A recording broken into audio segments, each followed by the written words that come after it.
salah satu cara. Jadi jangan suka menduga-duga tentang sesuatu ya.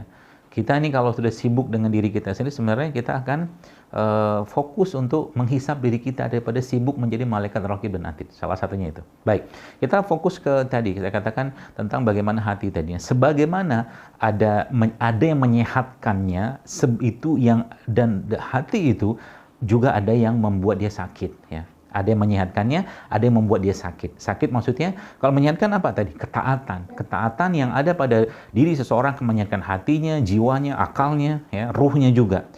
Tapi yang membuat dia sakit itu adalah dosa-dosa tadi ya. Termasuk tadi prasangka, ya, perasaan yang buruk segala macam, semua yang bertentangan dengan apa yang Allah perintahkan pasti berdosa atau membuat hatinya sakit. Ya. Nah, saya ambil contoh begini saja. Ya. Ini saya punya jeruk, ya. Saya punya jeruk di sini, ya. Nah, jeruk ini kalau saya makan, ya, kita tahu bahwa jeruk itu mengandung vitamin C, antioksidan, bla bla bla bla bla segala macam. Pertanyaan saya kan, kalau seandainya berarti jeruk ini kalau saya makan, maka apa yang terjadi? Raga saya akan sehat, insya Allah, biiznillah. Pasti akan sehat. Bukan pasti, insya Allah. Ya. Insya Allah akan sehat. Dengan kandungan yang sangat luar biasa pada jeruk ini. Pertanyaannya, apakah jeruk ini bisa memberikan makanan atau jeruk ini bisa menjadi makanan buat kolbu kita? Nah, itu pertanyaannya. Maka jawaban saya, insya Allah bisa. Bagaimana caranya? Caranya adalah jeruk ini Anda berikan kepada orang lain dalam bentuk sodakoh atau sedekah. Maka jeruk ini akan menjadi makanan buat hatinya kita. Meskipun kita nggak makan secara fisik atau kita ambil sedikit, sisanya kita kasih, bukan sisanya, yang jumlah bagian besarnya kita kasih pada orang lain, maka maka itulah yang menjadi makanan buat kolbunya tadi. Pertanyaannya misalkan, jadi dari situ kita bisa nilai kadar iman kita. Ya, misalkan nih si Fulan ini kan, gitu kan. Dia ambil jeruk ini, dia potong jeruk ini seperempat kecil banget ini, ya. Adalah apa jeruknya tadi. Kemudian potongan jeruk tadi itulah yang dia kasih sama orang lain. Ya. Saya tidak bisa menduga orang ini bakhil atau tidak ya. Tapi sebenarnya kalau orang itu ya punya pemahaman bahwa sesungguhnya yang dia miliki itu adalah yang dia berikan pada orang lain, harusnya yang dia makan atau yang dia ambil tadi bagian kecil tadi, yang lebih besar tadi dia kasih pada orang lain. Jadi kalau mau, berarti yang paling sehat apa? Yang paling sehat kasih aja semua nih. Maka jeruk tadi akan jadi makanan buat hatinya, mengobati bakhilnya, pelitnya. Dan jeruk tadi akan memberikan kasih sayang atau memberikan curahan, ya mungkin bahasa kita mah hormon lah gitu kan, hormon kebahagiaan, karena orang yang mungkin dikasih jeruk tadi belum pernah makan jeruk atau belum selama ini sekian lama sudah nggak pernah makan jeruk, seperti itulah. Akhirnya memberikan kedamaian, kasih sayang dari orang tadi ya dalam bentuk doa-doa segala macam. Ini saya katakan makanan batin. Ini sekarang yang kita kurang tuh itu sebenarnya. Kita kurang tuh itu. Ya, sudah tahu jinnya sekarang setan-setan ini yang keren-keren, yang keren-keren. Kenapa saya katakan keren-keren? Saya pernah dapatkan teman-teman yang perukiah itu cerita gitu kan, kalau ngerukiah seseorang itu subhanallah sekalian ya. Ketika dirukiah malah jinnya yang mengoreksi bacaan ayat kursinya gitu. Kan keren kan? Malah jinnya mengoreksi bacaan ayat kursinya karena jinnya udah makin canggih gitu kan. Jadi yang ngerukiah pun ya kelepek-kelepek gitu kan, nih aduh gimana gitu kan, jadi kikuk dia gitu lah, seperti itu ya. Makanya saya katakan sekali lagi ya, untuk menghadapi mereka tadi, maka kebaikan yang harus kita lakukan dinaikin ya frekuensinya ya, dan kualitasnya dan kuantitasnya dinaikin. Kalau nggak tuh kita nggak bisa ngadepin mereka kayak begitu ya. Jadi pakai pola-pola kayak sekarang itu tuh nggak bisa. Bukan nggak bisa, karena kadar iman kita tuh sudah sangat lemah gitu kan. Kita semua yang hidup pada zaman fitnah kayak begini Bapak sekalian, iman kita tuh lemah sekali, rapuh sekali ya. Maka saya katakan supaya ini menjadi makanan kolbu kita tiap hari ya, makanan hati kita tiap hari, ya sudah sedekahin aja tiap hari. Ya ini kan simbol aja. Makanya kan ada hadisnya Nabi mengatakan para malaikat itu mendoakan orang-orang yang bersedekah di pagi hari gitu kan. Pagi hari itu artinya tiap hari gitu kan, itu dikerjakan, bukan sekali-sekali, bukan sekali seminggu, atau sekali sebulan, bukan kayak begitu. Nah, jadi itu salah satunya, salah satu bentuk. Jadi bakhil ya, pelit, itu salah satu. Itu dilawan atau obatnya apa? Emang dilawan, harus dilawan dengan kedermawanan. Dan kita harus paksain. Jadi semakin taat diri seseorang, ya semakin orang itu menjaga dirinya, semakin dia dekat dengan Allah, dia nggak butuh banyak-banyak makanan kayak begini. Dia cukup secukupnya saja, ya lebih banyaknya dia kasihkan pada orang lain. Maka hati tadi, ya para ulama menyebutkan, termasuk Ibnu Qayyim al-Jauziyah mengatakan dalam kitab Fawaidul Fawaid, dia katakan bahwa ada 4 hal yang membuat hati itu atau iman seseorang itu bisa lemah. Banyak makan, banyak tidur, banyak bicara agak bermanfaat, sama banyak bergaul. Ya, jadi hati-hati dengan gaul-gaulan, ya obrolan-obrolan, ya kita dekat-dekat dengan orang yang tidak ada faedahnya bagi keimanan kita. Kalau ketemu ke orang-orang kayak begitu, ya nggak usah sering-sering gaul sama mereka lah. Cari orang yang bisa membuat kita semakin naik iman kita, ya. Hati kita makin baik, makin dekat pada Allah. Nah, itu. Jadi syariat itu menyehatkan semua. Syariat itu menyehatkan semua. Nah, lalu apa pembagian atau apa bagian atau mungkin ya penyebab utama lemahnya hati tadi, ya. Nah, ternyata ulama-ulama menyebutkan bahwa penyebab utama lemahnya hati tadi, ya tadi dosa juga ada, tapi secara umum mereka menyebutkan itu sebagai syubhat dan syahwat. Syubhat dan syahwat. Lemahnya iman atau hati seseorang itu karena syubhat dan syahwat. Itu saja. Jadi kalau kita lihat sekarang munculnya banyak penyakit-penyakit, balik-baliknya ke situ saja. Ya, balik-baliknya ke 2 hal itu aja.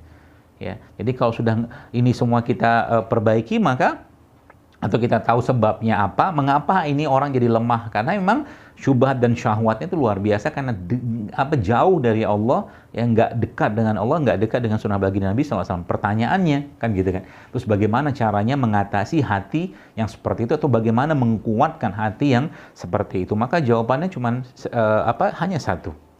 Dalam kitab Tazkiyatun Nafs, ya, Ibnu Qayyim menyebutkan bahwa ternyata syubhat dan syahwat itu obatnya adalah Al-Quran. Al-Quran. Jadi Al-Quran ini sekalian ini obat. Jadi obat untuk 2 penyakit tadi. Ya.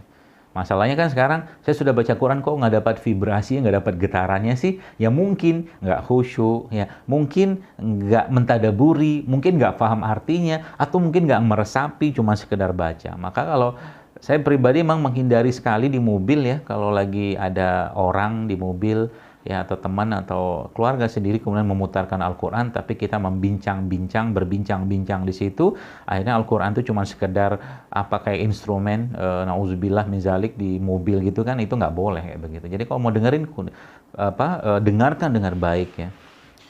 Faiza quri'al Quran fastami'u lahu wa ansitu la'alakum turhamun, kata Allah. Kalau Al-Quran itu diperdengarkan, maka dengarkan baik-baik, ya supaya engkau mendapat rahmat. Diam gitu.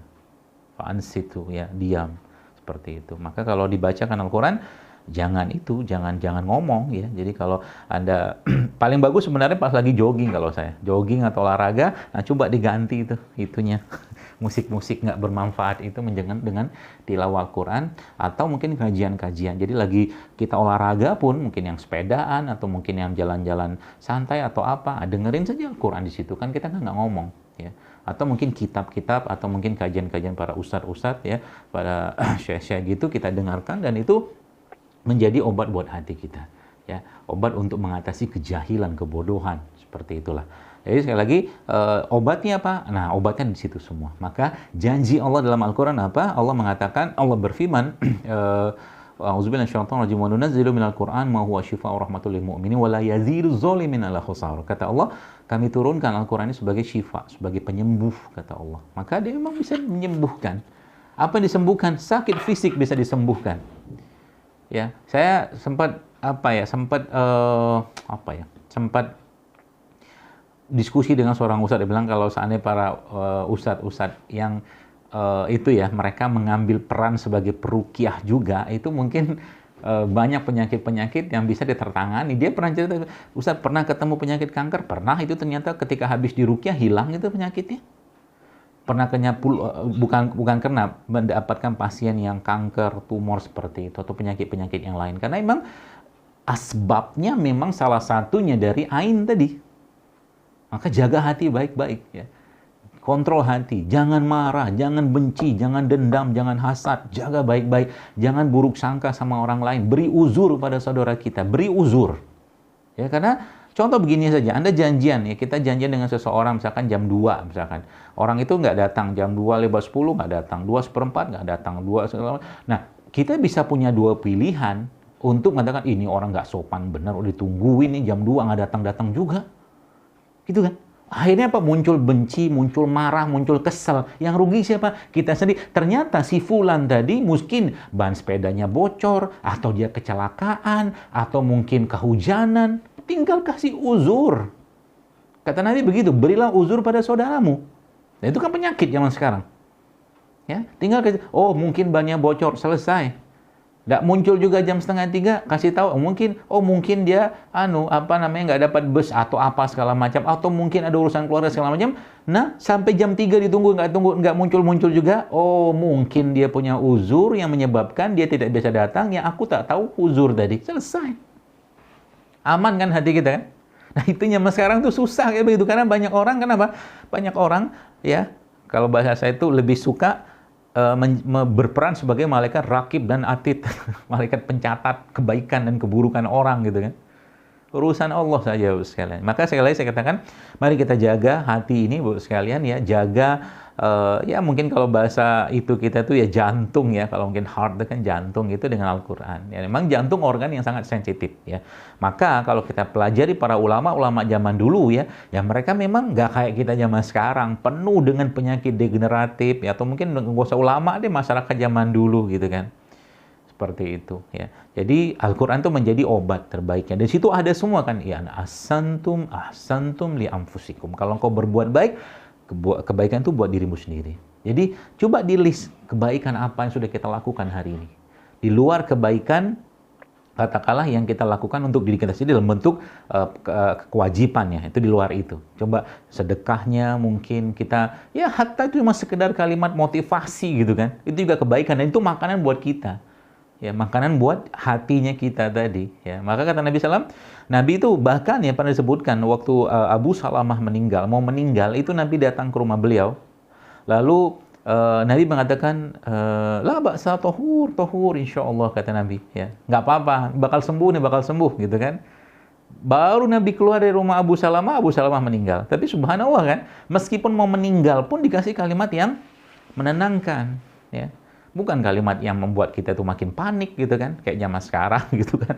Ya, virusnya tetap akan ada selamanya gitu kan. Ya, manusia itu hubungan kita sama virus bakteri, tinggal kita jaga, kuatkan saja imunitas kita. Dan sekali lagi saya sampaikan ya, imunitas bagi seorang mukmin itu adalah imannya, ketenangannya dia, keyakinan dia, ketawakalan dia pada Allah. Itulah iman atau imunnya dia. Ya, itu dijaga benar-benar. Ya, banyakin zikir, nggak ngapa-ngapain, ya udah dengerin tilawah, dengerin kajian, zikir diperbanyak, sedekah diperbanyak, minta perlindungan dengan Allah. Insya Allah itu menjadi solusi sebenarnya, ya seperti itu. Nah baik,